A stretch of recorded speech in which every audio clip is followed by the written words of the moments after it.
Les bébés écoutaient ceci. Ce que vous voyez maintenant, en fait, un flux qui ressemblait, enfin, il ne ressemblait pas, il avait le même son que cela. Et il y avait des structures dans ce flux de sons.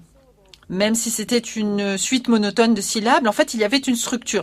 Certaines syllabes prédisaient d'autres syllabes avec une régularité très élevée. Par exemple, la séquence Tokibu, dans cette langue artificielle. Enfin, je suis la seule personne qui ait cette langue comme langue maternelle, ne vous inquiétez pas.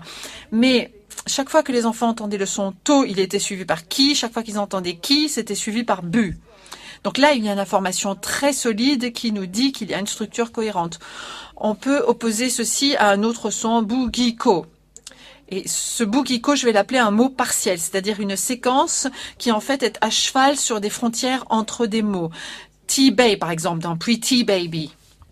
Les bébés ont entendu Bugiko, mais en fait, il y a une chute dans la probabilité ici. La probabilité dans ce cas, dans cette langue particulière, de Bu à Gi, tombe à 0,33, c'est-à-dire 33%, parce que Bu pourrait aussi bien être suivi par Gi qu'il pourrait être suivi par Go, ou bien être suivi par, je sais plus, enfin autre chose. Non, je sais plus, je ne m'en souviens plus, mais c'est là quelque part. Donc, nous sommes demandé si les bébés pouvaient apprendre quelque chose sur la structure simplement en écoutant. Et voilà comment nous avons procédé. Nous avons utilisé une procédure de regard et d'écoute préférentielle. Je vais vous faire voir une vidéo dans un instant, mais je vais d'abord vous l'expliquer. Bébés de 8 mois qui sont assis sur les genoux de leurs parents dans une pièce très calme, très silencieuse. Devant les bébés et sur chaque côté, il y a des petites lumières style clignotant de moto. Aujourd'hui, on a des écrans d'ordinateur. À l'époque, on avait des clignotants de moto et elles clignotaient pour attirer leur attention à certains moments. Et il y avait des haut-parleurs sur les côtés des bébés. Évidemment, le chercheur était à l'extérieur. Il regardait le tout sur un circuit caméra. Au début de l'expérience, le bébé était donc assis.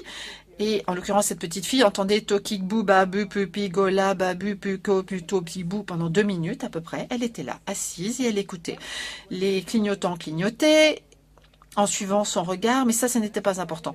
À la fin de 2 minutes, elle commençait à gigoter parce qu'elle s'ennuyait. Ça n'était pas forcément très intéressant.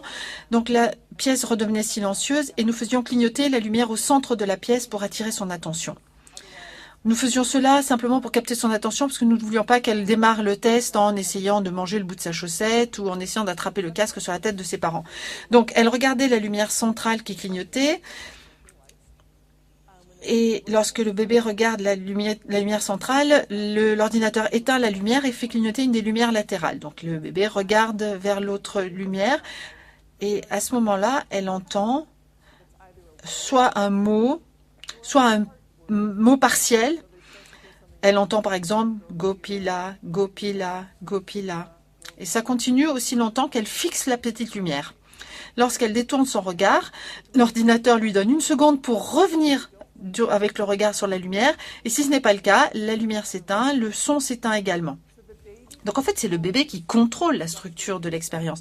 Le bébé contrôle pendant combien de temps chaque partie du test dure. Et il y a une variable dépendante qui dépend de l'écoute différentielle des bébés. Et parfois, il y avait une bonne statistique, c'est-à-dire qu'il y avait des mots dans le discours par rapport à des situations dans lesquelles les statistiques étaient beaucoup plus faibles, beaucoup moins structurées, et avec des mots partiels. Voilà la vidéo. Bon, c'est une vieille vidéo, on ne voit pas très bien au début, c'est un petit peu flou, mais vous verrez, on va se rapprocher et on verra sur l'écran mieux ce que fait le bébé.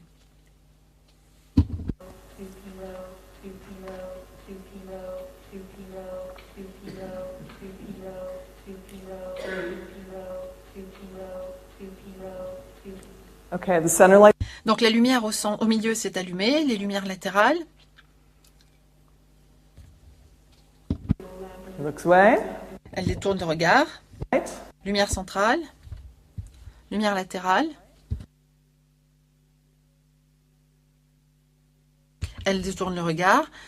Mais elle revient tout de suite, donc du coup la lumière et le son continuent. Voilà, ça c'est terminé. Donc là, c'est le bébé qui contrôle dans cette méthode. Il est aux commandes.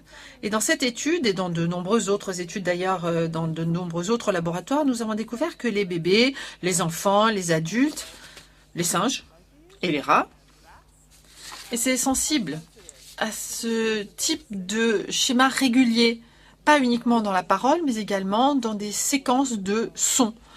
Donc, lorsque nous jouons pour des bébés une séquence de tons qui ont la même structure, mais qui sont faits de notes, comme par exemple tout, tout, tout, tout, tout, tout. Donc, en fait, un mot, ça serait tout, tout, tout. Nous avons en fait le même schéma d'apprentissage qui émerge. Alors, il semble qu'il y ait une capacité assez robuste et qui est peut-être d'ailleurs assez ancienne dans l'évolution, parce que ça a été observé dans d'autres espèces. Je dirais, enfin, je ne l'aurais pas dit il y a 10 ans, mais je dirais à ce stade que là, il y a un consensus. Je pense que les gens sont d'accord pour dire que ces capacités, elles existent.